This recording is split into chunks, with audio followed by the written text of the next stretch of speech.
Welcome to my channel. This is an instructional video for the subject Fermentation Engineering Technology from University Tun Hussein on Malaysia, Faculty of Engineering Technology. I have prepared a couple of diagrams of flowchart, if you like, describing each of activities in the lab that we will do or conduct in the next couple of days, in this case 4 days, continuously for fermentation experiment. As you can see, this is detailing all what to do. Activity number 1, activity number 3 in day 1, and then continues on until in day 1. It's actually a couple of things to do, in preparation to get things going. So we're going to focus more on day 1, and then what can you get at the end of the day 1. I will explain each and one of these, every part of this in a second. Moving on to day 2 until the last one, day 4. So let's just start from the beginning. So as you can see here in day 1, so it's Monday morning. First activity here is bioreactor configuration, and then followed by a stacking culture, and then followed by activity 3, inoculum preparation. But because in practice this activity number 3, inoculum preparation, is gonna take long time, in this case 12 hours, I would suggest you guys will start Monday morning with activity number 3, which is basically inoculating shake flask that has been pre-made for you, with rich media. So when you come in the lab Monday morning, you will see in your tables 3 shake flasks, probably with another one, we call it the blank for absorbance reading. But the main thing here is the 3 flask, that has been filled up with TPS rich media, that are ready to use. And then you have yeast culture on a petri dish already prepared for you, ready to go. So because it takes 12 hours, up to 12 hours, so I recommend you to start with this activity first. So you will do this in the laminar flow hoods, in which case you are going to inoculate the flask. As you can see here, flask number 1 we will allocate that as a control, and then flask number 2 will be the actual inoculums for the next day, and then flask number 3 will be the sampling that you're going to collect samples every now and then, every 3 hours. So make sure you inoculate flask number 2 and number 3 only, not the control one. This is acting as a control. If this gets contaminated, then the whole media here also contains contaminations. So leave this blank, or leave it untouched. Once you inoculate it using aseptic techniques in the laminar flow hoods, just use your loop to inoculate a single colony. Take a single colony from your petri dish and into the 2 flasks, containing the TPS rich media. So regarding the media here, it's going to refresh, if you like, inoculum. The purpose of preparing or making an inoculum is to refresh the culture, if you like, get it ready, get it going, get it optimized, for the actual experiment fermentation, in the also in the bioreactor and the shake flask. So get it done. Isolate single colony into flask number 1 and number 2. We call this flask number 0, F0, if you like. And then you put the 3 flasks after you inoculate them, septically put in the shaker, the temperature control shakers at certain RPM. I believe it was maybe around 100 RPM or maybe 200 RPM. So you put 3 flasks, 1, 2, 3 like that, and then you're going to collect samples every 3 hours, and call it T0. The moment you inoculate your flask number 1, number 2 with the colony, you also need to take sample, for your T0 here. That's T0. Let me just make a label. I think it's this label, yeah. And then use the 3 ml, okay, media from the blank, and also 3 ml from your sample. So the blue color here, it will be used for sample. You do not in any circumstances touch or open or collect anything from your inoculum flask. So you should only, okay, take out the sampling flask into laminar flow hoods and then collect 3 ml, okay, of sample into a cuvette, okay, for reading the absorbance spectrophotometers at 600 nanometer wavelength. So you do that every 3 hours, T0, T3, T6, T9, and so on. And because it is a rich media, we will assume, yeah, we are quite confident from the previous experiment that you will get the stationary phase quite quickly. So this is the plot that you're going to make, okay. Every time you take sample, make sure you plot it, see the shape of the curve, okay. The one in the middle here where it's the exponential phase, okay, you're going to take, yeah, we're going to take the inoculum flask. Let's say this is 1, 2, 3, and then you put the inoculum in number 2 here, okay. Then you take that from the shaker, okay, into the fridge. Right, I put it in here, an arrow there, into the fridge, okay. This is your inoculum flask. So this is only happen, you do this only when you are in the middle of exponential phase, okay. Hopefully you not closer to the stationary phase. That's why it's very important to plot the graph every time you take sample, okay. The T0 will probably in here, of course, and then little bit of lagging, okay, lag phase, and then eventually maybe after 6 hours probably, okay, after 6 hours the cell will be happy and then growing exponentially, okay.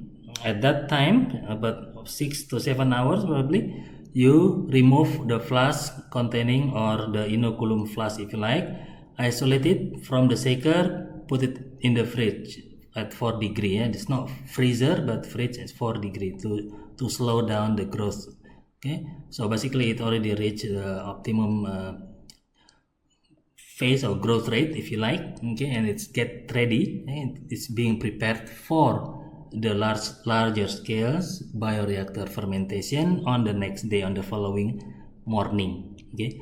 In the meantime, you continue taking samples, okay, until T12. That's why it's very important to start this thing early in the morning, let's say 9 o'clock, okay. In that case, you finish 9 in the evening, or if you start 10 in the morning, you're gonna finish at 10 in the evening also. So the sooner you start this inoculum preparation, the sooner you're going to finish. So do this activity number 3 first, okay. It has been prepared for you, ready to go, yeah? The 3 rich media on the bench, and then all you have to do is just inoculate with the culture that also being prepared, already prepared for you as you start the day.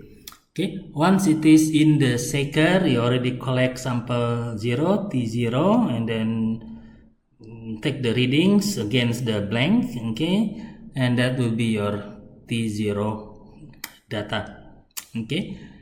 Once you've done that, you move back to activity number 1, okay, learning the configuration of the bioreactor, getting to know your bioreactor, okay. This is just a symbol, okay. The actual things, the actual bioreactor in the lab tomorrow, on Monday morning, or otherwise you can also have a look how to install the component of bioreactor in this particular YouTube video that I already give, okay. This is the link if you want.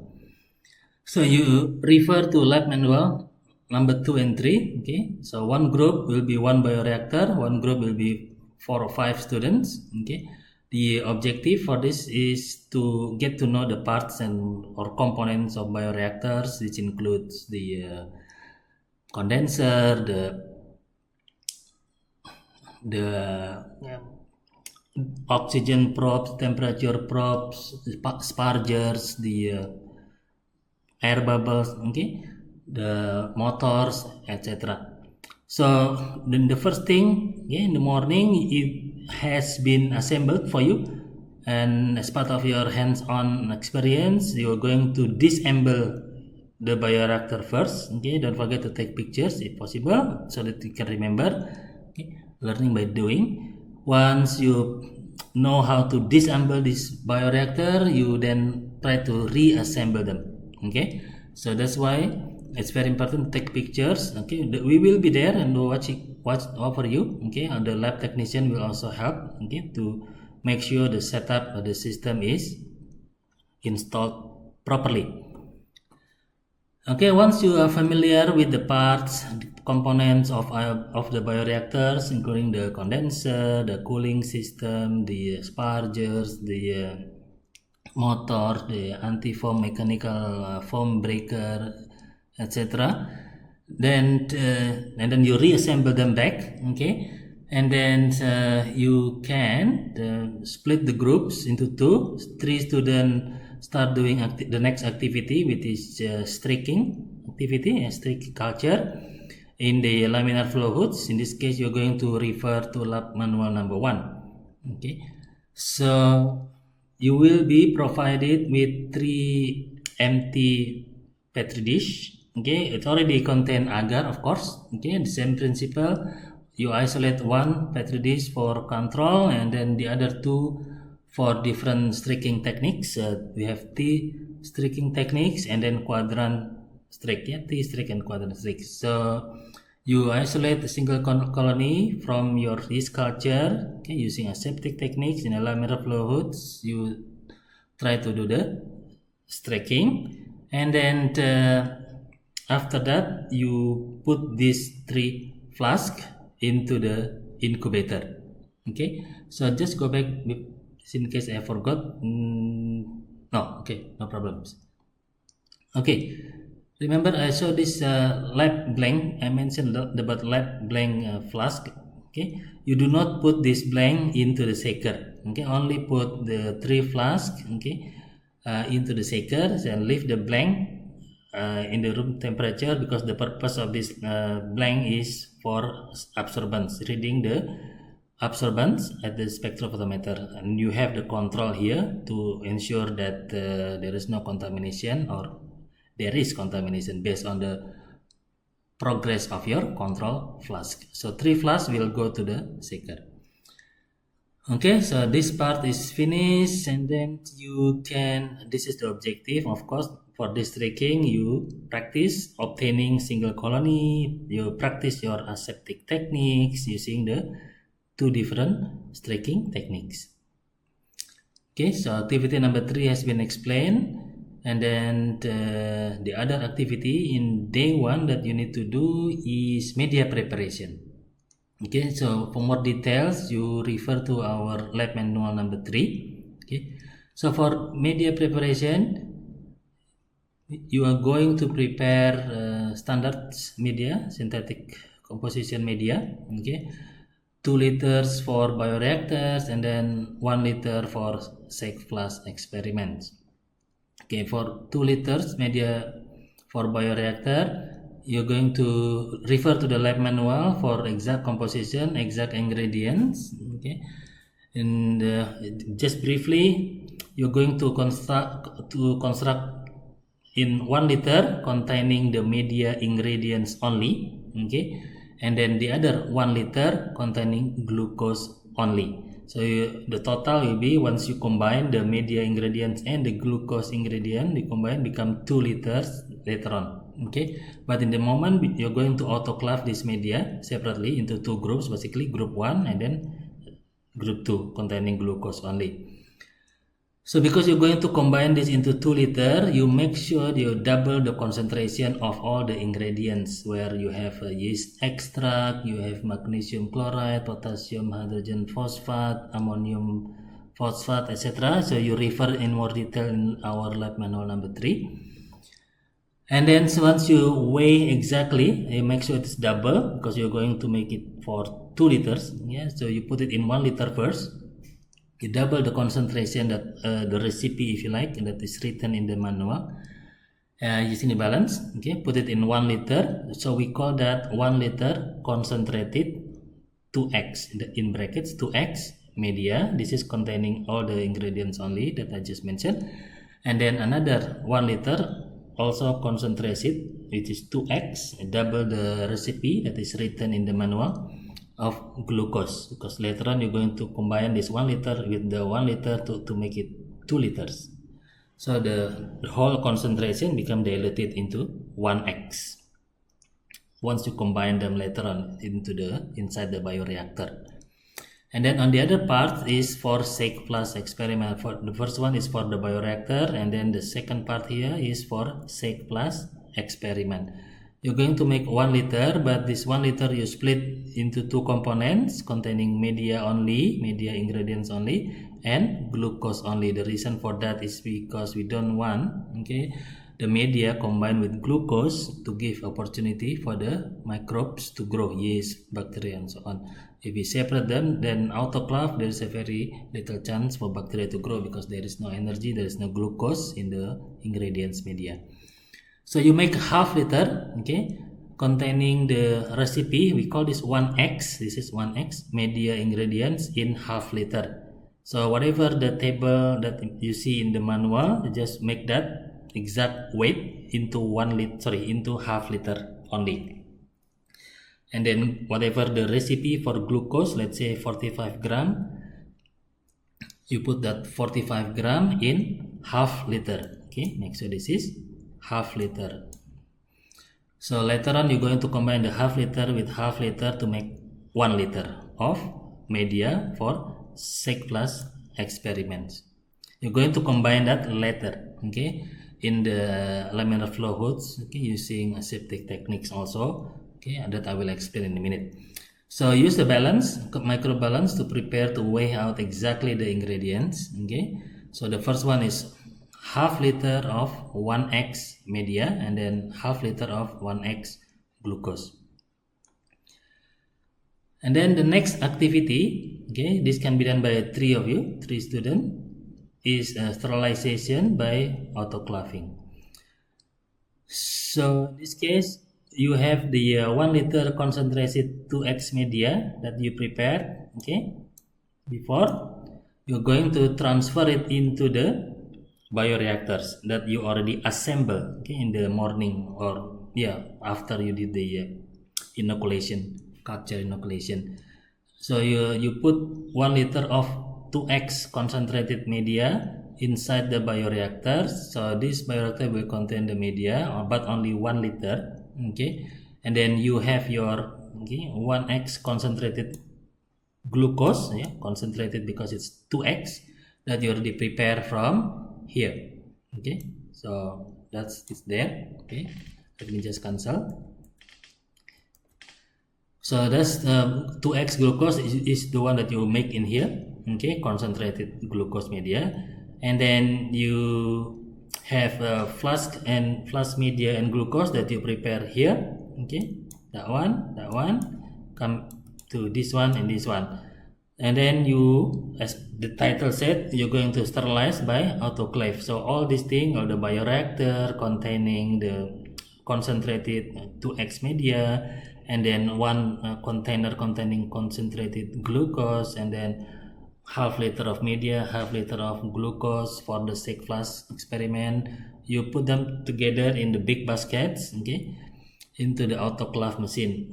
Also there's here you need to also autoclave 4 empty SEG flasks that you're going to use on the next day.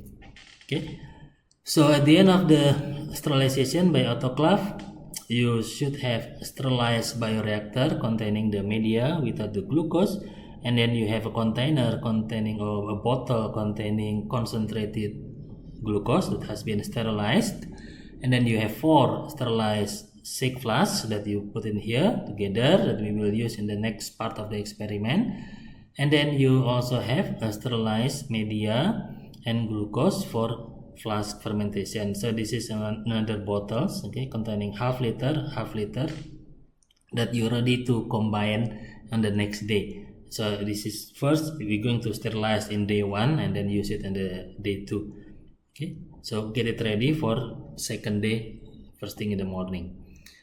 That's conclude activity for day 1. Okay, so at the end of day 1, you should have your petri dish that you have inoculated with yeast culture, okay, in the incubators. So after a couple of hours, the petri dish would be populated with microbes, in this case yeast Saccharomyces cerevisiae. And then the other output is you should have sterilized bioreactor containing the media only, and then you have glucose separately that you have not combined, okay, ready to go on the next day. Okay, you have also sterilized 4 flasks, and then you have also prepared 2 half liter of media and glucose only for shake flask experiment for the next day on day 2. And then as you see before, you have isolated or removed, okay, inoculum into the fridge. Okay, if you remember, in this part here, you put after about 6 or 7 hours probably, you remove, okay, one of the inoculum flask into the fridge, from the shaker into the fridge. Okay, so that should stay there and ready for use in the next day. So you continue plotting the graph of the inoculum growth profile until it reaches stationary phase. Okay, hopefully before 12 hours you should already reach stationary phase, and it's not really necessary to wait until the death phase. Okay, that concludes activity for day 1.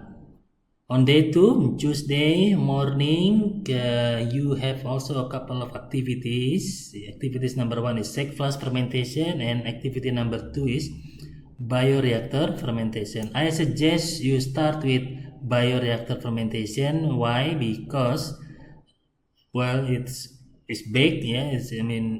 It takes a lot of complication. You have to calibrate the oxygen sensor. Okay, you're going to calibrate the pH automatically using the computer system. So this computer will control the bioreactor. So the bioreactor that you have sterilized in day 1 and ready to go is now connected to the computer. All the tubing set up, all the sensor installed and already sterilized. Okay, and then the dissolved oxygens also calibrated. Okay, once everything ready to go, okay, then you can remove your inoculum that you isolated, okay, that you take out or you prepared in the fridge. Okay, if you remember day 1, you can take it out, your exponential phase inoculum ready to go, and then you have 1 liter of concentrated glucose ready to be added. Okay, you add this glucose first, okay, using the peristaltic pump that we will show you in the lab tomorrow and the day. And then you combine 1 liter glucose and 1 liter media to become 2 liter of sterilized bioreactor containing glucose and the media. Once things are ready, then and only then you put your inoculum. Okay, you're going to take 30 ml of the inoculum for one of the shake flasks that later above. Total is 60 ml. So the remainder, whatever the remainder here, around 150 or something, you put them in the bioreactor ready to go. That at that time when you put the inoculum into the bioreactor, that is your time 0. So you should take all the data, including what is the value of dissolved oxygen, what's the pH, and then all the relevant information. Okay, water temperature, etc. Take it and then into your notes, into your lab books, and then combine letters. Okay, so that's your time 0 for bioreactor fermentation experiment. More details can be seen in lab manual number 5. So both bioreactor experiments and shake flask experiment above here will take 24 hours. So hopefully by the end of 24 hours you should see a death phase. Same as before, in the inoculum you're going to collect sample every 3 hours. Okay, T0, T3, T6. But before, in the inoculum, phase you until 12 hours only, but in this case until 24 hours. So once you start the experiment, and then whenever you collect sample, you use this universal bottle, if I may. Okay, you call it universal glass bottles. You take out 10 ml, as mentioned here, 10 milliliter samples from the bioreactors. Okay, and then from the 10 milliliter, you take out 3 milliliter for absorbance reading or OD readings. You use cuvettes for that, and then isolate from the 10 ml. Okay, and then do the absorbance, okay, in the spectrophotometer at 600 nanometer wavelength. The remaining 7 ml you just put them in the fridge. Okay, make sure you label all the bottles with your group names and the identity, or the name of, in this case, the Saccharomyces cerevisiae. So you keep them, the remaining 7 ml that will be used on the next day, in day 3, for cell dry weight experiment and glucose assay using DNS assay. But in the meantime, just put them in the fridge first. Okay, we will use that later on day 3. So you have the sample in the cuvettes, 3 ml sample for absorbance, OD reading, including the lab blank that we already prepared up here, and then your sample. Okay, now let me explain what happened to shake flask experiment, or shake flask fermentation. The one before was bioreactor fermentation. So in day 1, you already prepared 4 plus, you remember? Okay, in day 1, so you have prepared 4 sterilized flasks at the end of day 1. So you're going to populate that, going to fill it up with fresh that media that you have sterilized, okay, that you have prepared. Okay, half liter each media, and then half liter of glucose. You combine first in the laminar flow hood into one container, 1 bottles, and then you aliquot or distribute into the 4 flasks. Okay, make sure one of the flasks is for control, so we call it F0, and then the next flask is F1 for sampling number 1, and then F2 for sampling number 2, and then the remainder will be your blank for absorbance reading. Okay, so for flask that you will use for sampling, you inoculate with the inoculum, the microbes that has reached the exponential phase that you take out from the fridge. Okay, the moment you inoculate your flask containing the media, from here you already combine it in the glucose and media in the laminar flow hoods. Okay, so it contains, let's say, around 250. So you have 1 liter here. We will give more detail how you distribute or aliquot into these 4 flasks, maybe 250 mLs, maybe. Okay, in each flask. Okay, one of them is blank that you use for absorbance reading. So you have 250 in here, 250 in here, and then plus 30 ml from inoculums. So you only inoculate 2 flasks. Okay, leave the control alone. This is acting as control. See if there is no contamination when you put this flask into the shaker. So just like before in the inoculum experiment, this is your shake flask experiment. Okay, you're going to put these 3 flasks into a shaker, temperature control shaker, 1, 2, 3. Okay, and then it will shake at about 100 or 200 RPMs. Okay, and get it going. Yeah, this is a shake flask experiment. So you already done aseptically, make sure it is closed and everything. Only oxygen is allowed to get access to. So the moment you inoculate, it is your time 0. So you isolate or take out 10 milliliters sample at time 0, and then label it, and then take 3 ml for absorbance reading for time 0. Okay, and this 3 ml, I'm not sure if we can also on this 7 ml, I don't know if you can also measure the pH. Okay, measure the dissolved oxygen in the shake flask experiment, because in the bioreactor experiment all the sensor, all the probes are already available, and computerized, so you don't have to do anything. So you just take the data from the computer, from the display. However, in the 6 plus experiment, you will have to use manual, okay, handheld probes, yeah, check the pH on time 0 and then time 3, time 6, and so on. Take it manually if it's available, okay, for temperature, dissolved oxygen probe if they have, okay, up to 24 hours, meaning the next day. So you divide yourself, your groups, okay, take a shift in turn, because some of you will have to stay overnight in the lab, okay. Moving on, so 6 plus experiment will be 24 hours as well as the bioreactor. So these two, 6 plus and bioreactor, will run in parallel, okay, will run in parallel, maybe only 1 hour different, 1 or 2 hours depending on how fast you prepare all this material. So that's one the reason why we use this diagram, okay, in order to help you get it going more effectively, manage your time, manage your groups.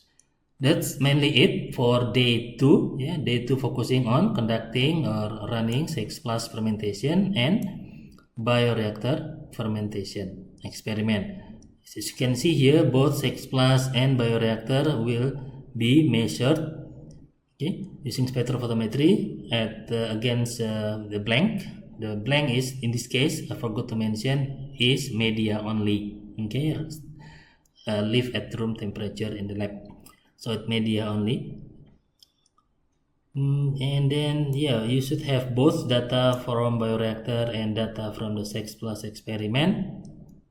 After you read the absorbance in the QFAT, okay, you can throw away. Yeah, you have the backup, you have the copy, the 7 ml inside this universal bottle, okay, that you will use for assay, glucose assay and dry weight assay.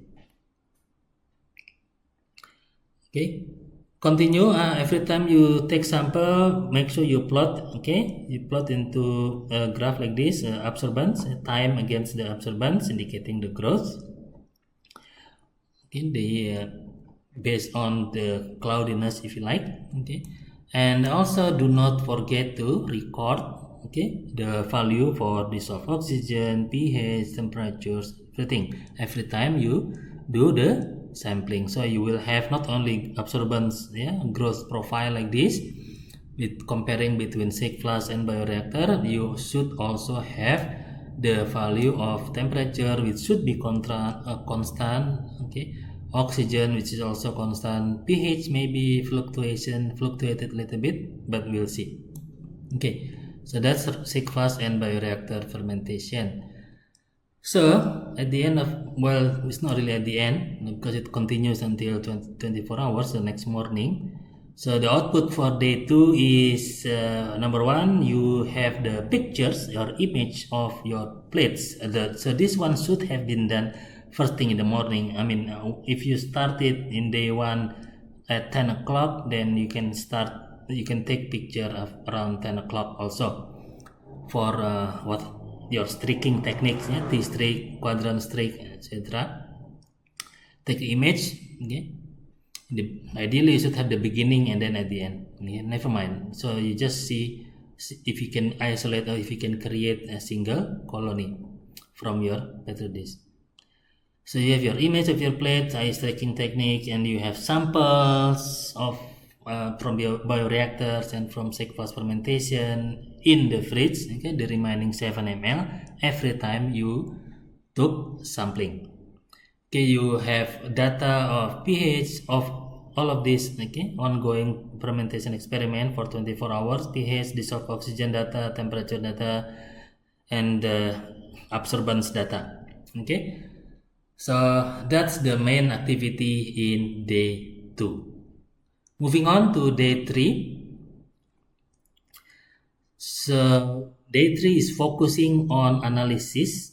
If you can call it analytical day, analysis day if you like. Okay, you have sample in the universal bottles, okay, from various stages of your 6 plus and fermentations bioreactors and sec flask fermentation experiments, okay, in the fridge. So in here you're going to do dry weight and glucose analysis using DNS. That's two main assay that we use at the moment. Okay, so you take 2 times 1.5 ml already pre-weigh Eppendorf tubes. So you should take a measurement, if you like, in the beginning of all the couple of Eppendorf tubes that you're going to use for dry weight, okay, analysis, the dry weight measurements. Okay, so this is because you have F1 and F2, flask number 1 and flask number 2, and then bioreactors. Okay, and in that case you should have 3 then, but let's just continue. Okay, so yeah, you should have 3 in here, I think, because 2 from flask 1, flask 2 sec flask experiment, and then 1, okay, another one for the bioreactor experiment. Okay, this is 7 ml, but you can just take 2 times 1.5 ml. Centrifuge at 3000 rpm for 10 minutes, and then at the end of centrifugation you have precipitates, okay, which you remove, okay, the supernatants, okay, and from the precipitates, okay, and then the precipitate can proceed to cell dry weight experiment, and the supernatant can proceed to the glucose analysis, glucose assay. So this is more details for cell dry weight. Okay, you can have a look in lab manual number 6. So the precipitate cell that you already centrifuge from here, okay, first step you wash them with buffer, saline buffer, okay, same volume 1.5 ml. So it was 1.5 in the beginning. Now you wash it up with 1.5 ml of saline buffer to resuspend the cell basically, or wash them back. Okay, so this is actually for both sec flask experiments. I mentioned maybe this should be 3, yeah, 2 from the sec flask and then another one from the bioreactor.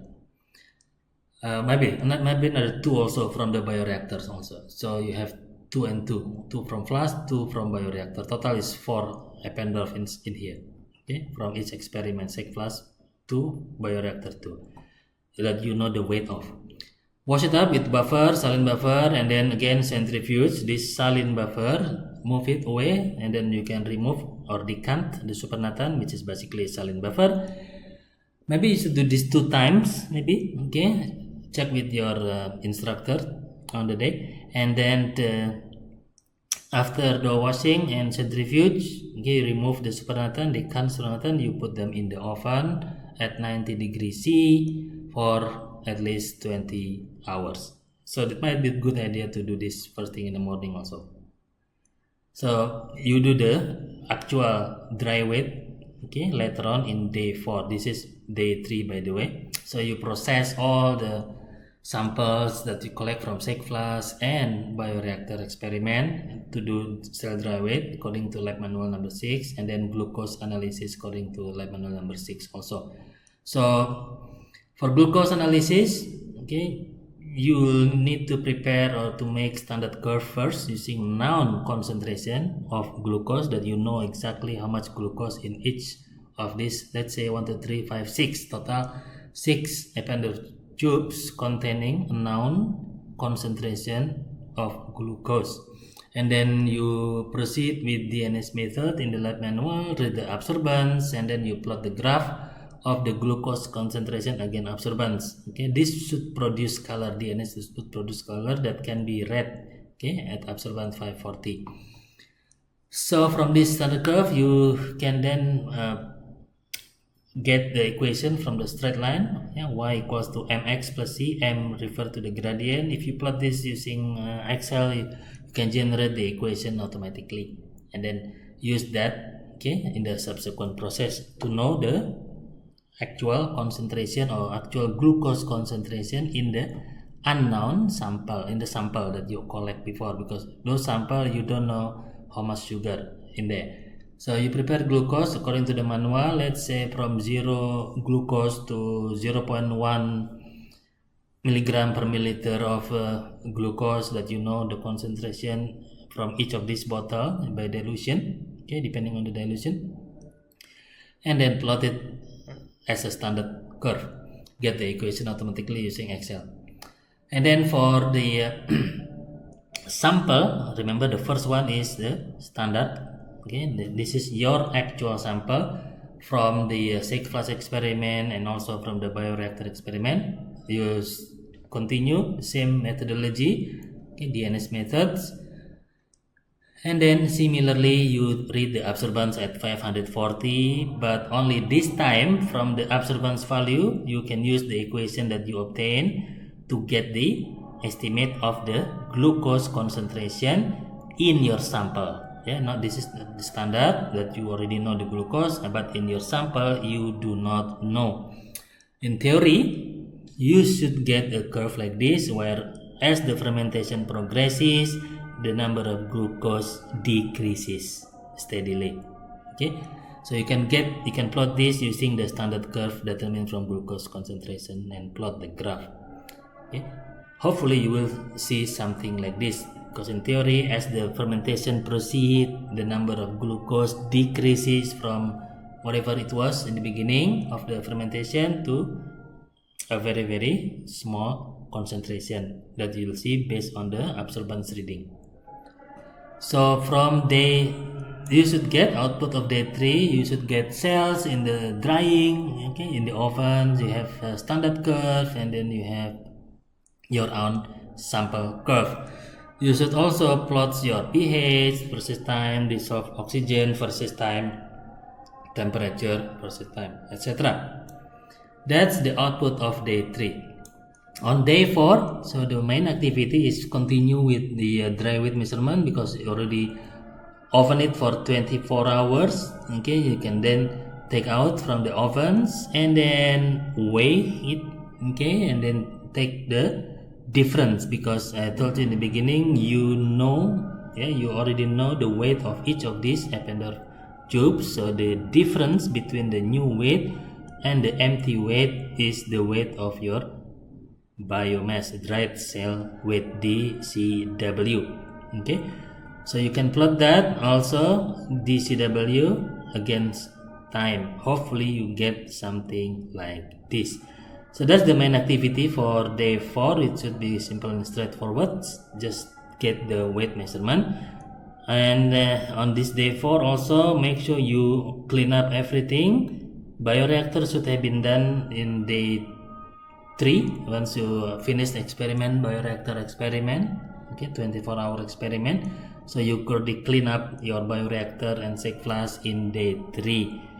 In day 4 is just general cleaning of whatever the whole experiment that you did from Monday until Thursday.